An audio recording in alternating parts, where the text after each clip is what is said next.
नमस्कार दोस्तों, एक बार फिर से स्वागत है आपका हमारे YouTube चैनल पूरा ज्ञान सीखो में। दोस्तों, आज हम लोकसभा सीरीज में बात करेंगे राजस्थान के सभी लोकसभा क्षेत्रों के बारे में। दोस्तों, आज हम इस वीडियो में बात करेंगे जालौर लोकसभा क्षेत्र के बारे में। दोस्तों, आपको बता दें कि राजस्थान के अंदर कुल 25 लोकसभा क्षेत्र हैं। उनमें जालौर लोकसभा क्षेत्र जालौर और सिरोही जिले में फैला हुआ है। क्षेत्र की बात करें तो यह उत्तर भारत में आता है। दोस्तों, जालौर लोकसभा क्षेत्र की स्थापना 1952 में हुई और जालौर लोकसभा क्षेत्र में कुल 8 विधानसभा क्षेत्र आते हैं, जिसमें आहोर, जालौर, बीनमाल, साचौर, रानीवाड़ा, सिरोही, पिंडवाड़ा आबू और रेवदर आते हैं। जालौर में वर्तमान सांसद हैं वो देवजी पटेल हैं, जो कि भारतीय जनता पार्टी से आते हैं। दोस्तों, सबसे पहले हम बात करें जालौर लोकसभा क्षेत्र के 1952 के चुनाव की। दोस्तों, जालौर में पहली बार 1952 में लोकसभा के चुनाव हुए थे।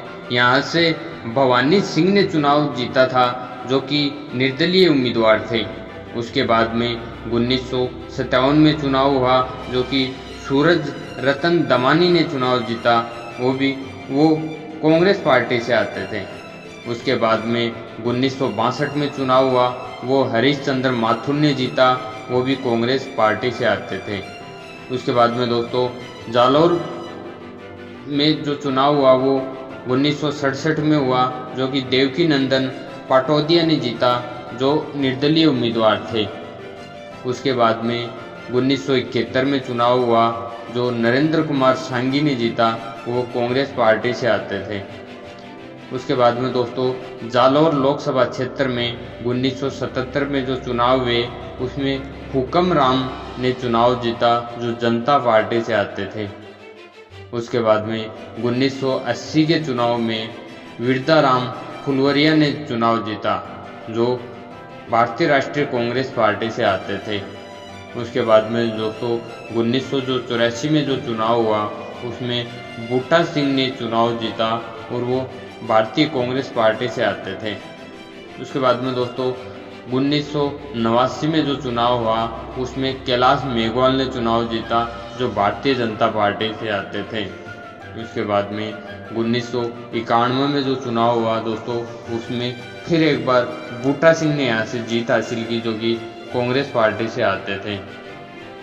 उसके बाद में दोस्तों, 1996 में चुनाव हुआ, जो कि परसाराम मेघवाल ने जीता। वो भी कांग्रेस पार्टी से आते थे। उसके बाद में दोस्तों, 1998 में चुनाव हुआ, यहाँ बूटा सिंह ने जीत हासिल की, जो कि निर्दलीय उम्मीदवार के तौर पर लड़े थे और उन्होंने यहाँ से 1998 में जीत हासिल की। उसके बाद में 1999 में जो चुनाव हुए, उसमें उन्हें यहाँ पर बूटा सिंह ने जीत हासिल की। वो कांग्रेस की तरफ से लड़े थे। आपको बता दें दोस्तों, 1998 में बूटा सिंह कांग्रेस की तरफ से लड़े थे। उनके सामने जो थे निर्दलीय उम्मीदवार जैनाराम थे। इस चुनाव में बूटा सिंह को 3,65,336 वोट मिले, वहीं जैनाराम को 1,99,250 वोट मिले थे। इस प्रकार 1998 का चुनाव जो बूटा सिंह ने 1,66,086 वोटों से जीता था। उसके बाद में दोस्तों, जालौर लोकसभा क्षेत्र में चुनाव जो हुआ वो 2004 के चुनाव में जालौर के अंदर भाजपा से जो उम्मीदवार बी सुशीला और कांग्रेस से उम्मीदवार बूटा सिंह ने चुनाव लड़ा। बात करें यहाँ कुल वोटों की, तो बी सुशीला को 3,21,255 वोट मिले, वहीं बूटा सिंह को 2,82,063 वोट मिले। इस प्रकार जालौर लोकसभा क्षेत्र 2004 का चुनाव बी सुशीला ने 39,192 वोटों से जीता।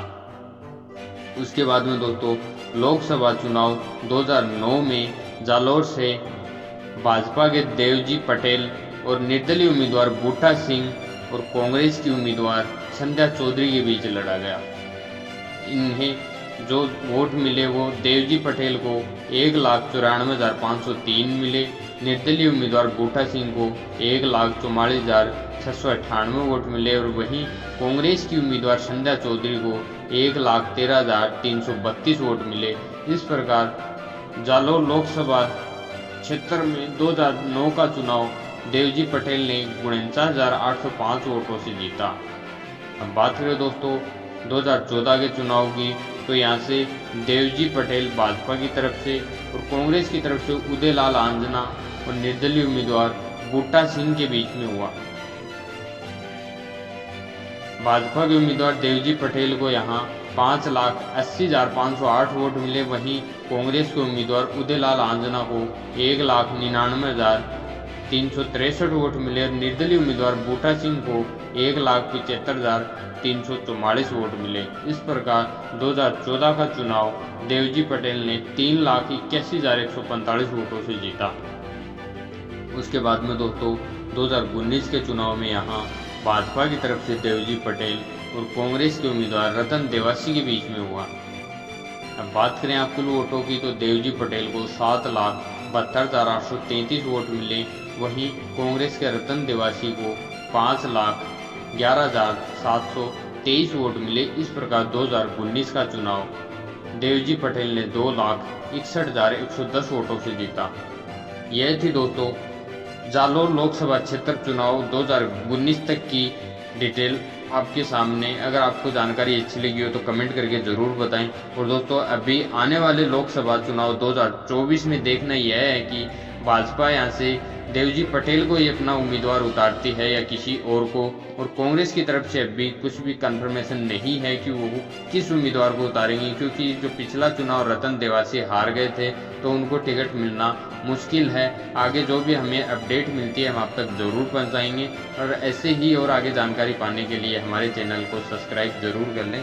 और आप किस लोकसभा क्षेत्र से आते हैं, अगर आप अपने लोकसभा क्षेत्र के बारे में जानकारी चाहते हैं तो उस लोकसभा क्षेत्र का नाम कमेंट करें।